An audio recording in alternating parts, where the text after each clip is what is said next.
Joining us here in Australia, you got like a million tour dates, you're doing a million things, you got like the open workout, you got meet and greet, I think you open up a children's hospital there, Parliament. What made you want to come down and do all this stuff, man? I'm not here very often, and martial arts is loved around the world, and I know there's a huge fan base out here, and I just wanted to come, shake some hands, spread the love of martial arts, kiss some babies, and just make people happy from around the world, and that's what we're doing. We got quite a big tour this time. And it's a lot of fun. Tackle some Canterbury Bulldogs yesterday. You were out there, you showed them how it was done. Also noticed you spoke to the boys a little bit about the mental game. Yeah, absolutely. Take us into that just real quick. What did you say to them? What kind of advice did you? Well, we were just talking about sustainability and longevity in sports, and they were asking, what were some of my secrets of success? And I was just talking to them about the importance of community and a strong team, family, and between your friends, your love, your business partners, they really are what determines how far you're going to be going. That's what I've learned personally. So I was just trying to encourage the guys to build up the teams around themselves individually to be the best teammate and man they can be in life. 100%, man. And then you mentioned sustainability. How's the we saw the tackles, tackling everybody. You're like Oprah, everybody gets a tackle, right? How's the pec, man? The pec is good. I probably shouldn't have been tackling anyone yesterday, but the guys had my adrenaline so high, I felt no pain. Everything's healing up really, really fine. And back at home, all my physical therapists are encouraging me to do nothing and just let my body heal. But since Which you're doing great. Yeah, they're right at home right now being like, what is he doing? Being out here, it's just the energy's so high. I can't help but to join in the fun and have a good time. So I'm waiting for that phone call from Dana White asking me what the hell. You got a phone call, right? A couple of days ago to be headline UFC 300. I did. I got a call from Hunter Campbell, one of the head lawyers of the UFC, asking me, said, John, I know it's only 9 weeks away, but if there's any chance you're feeling up to it, man, it'd be awesome news for the community that you're coming back and headlining one of the biggest events ever.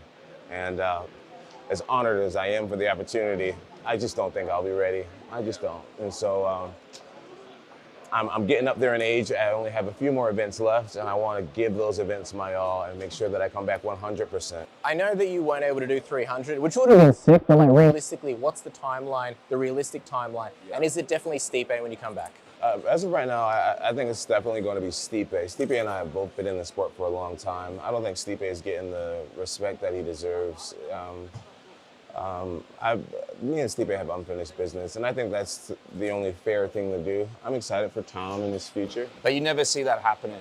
I can't say that. I'm really going to base whether I continue to fight on how I compete against Stipe, how I heal up from this injury.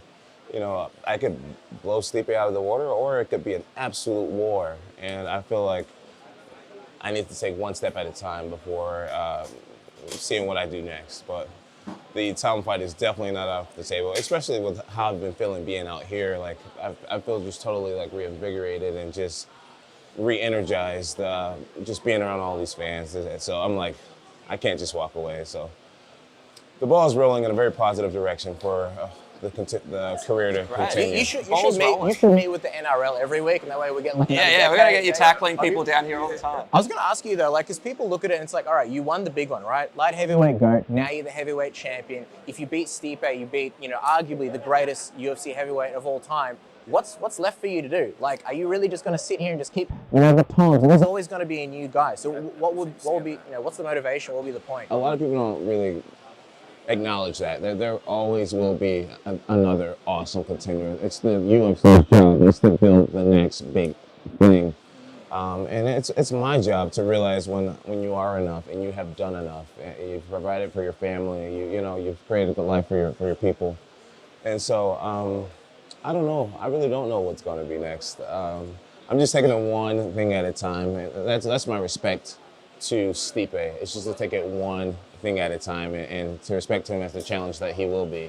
Do you guys speak on DMs at all? Like, are you guys in contact? No. He's a man of few words, but he likes to have a good time. Yeah, I hear that he's just awesome to be around. I don't know him personally, but I've had a few opponents. Jon Jones, Stipe, after party sounds like a good time. Rampage, there's an inevitable connection when you prepare for one person for months and you study this person and you learn what his kids' names are and what motivates him, what drives him.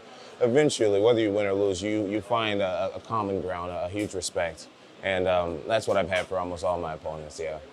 We'll let you go in a second because I know there's a million people that want to meet you. But obviously, like you and Tom, you had that entertaining like back and forth over Twitter. He was kind of like, dude, I want to unify my belt. You were like, look, here's my body of work. This is what I've done. And he's like, if I can't fight the next guy, then how am I going to get that body of work? What was the overarching message that you wanted to get across, you know, from that whole exchange? As impressive as Tom is, he's not important enough yet to determine my schedule and my decisions. What I was going to say, That's fair enough, huh? Yeah. Well, if you were in his shoes, what would you do, right? He can't fight you, he can't fight Steve. Yeah, and I know there's this Alex Pereira thing floating around, Alex moving up to heavyweight, potentially, you know, as a fill-in. I don't know what's going to happen. We know the rumors about the UFC 300. They need something, John. If I were him, I would get after it. I would get after it. If you truly believe you're one of the best in the world, then get after it. Go out there and compete, you know, and the real fans will count your victories as championships or whatnot. But don't let me slow you down. Go out there, kick butt, and make money. I got to quickly ask you before we wrap. We know Francis Ngannou went into boxing. A lot of people are wondering, would you ever entertain that once you're done with MMA? Because I have a feeling from you, you're not done. You mean you're done in MMA, but you love to prove that you're the best in other people's areas. Never been much of a boxer. And so, if I were to fight Francis, I would love for it to be an MMA match.